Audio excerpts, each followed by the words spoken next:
Wiki ambayo imepita imekuwa ni wiki nzito sana, wiki ya majonzi na tafakari, pale ambapo tulipokea habari ya kusikitisha kuondoka kwa Irene Robert, mtumishi wa Mungu, mwimbaji wa Injili mwenye sauti iliyogusa mioyo ya wengi Afrika Mashariki. Amefariki jijini Dar es Salaam kufuatia maradhi ya muda mfupi na ya kutatanisha akiwa na umri wa miaka 34 tu.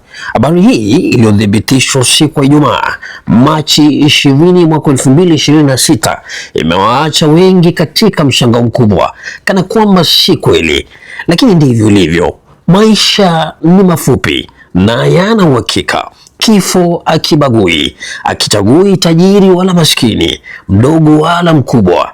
Leo tuna nguvu, kesho hatujui. Tunajipangia kesho zetu, lakini mwisho wa yote ni Mungu anayesema ndio au hapana. Sisi upanga, lakini yeye ndiye upanga njia kupitia nyimbo zake kama vile Soja, Moyo Dawa na Bingwa.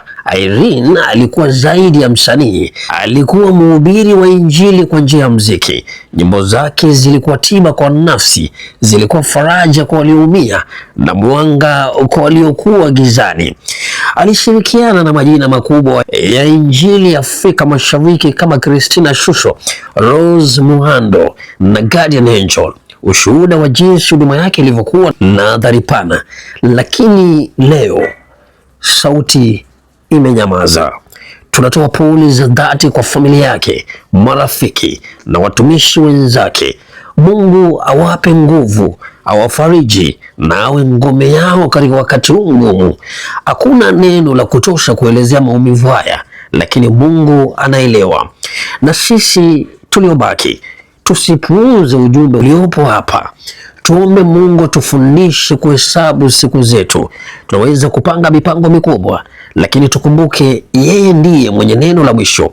Maisha ni ya kiroho. Pale Kristo anapoelekeza, hapo ndipo pa kuweka macho yetu. Usingoje kesho, usichezee wokovu, usidharau sauti ya Mungu ndani yako. Ujui ni lini zamu yako itafika. Kuzaliwa ni bahati, lakini kifo ni lazima. Njia hii sote tutapita. Ee Mola, ututangulie, utupe mwisho unaokupendeza, na hatimaye tusikose kuandikwa katika daftari lako la uzima. Irene Robert, pumzika kwa amani ya milele. Umeacha alama isiyofutika mioyoni mwetu.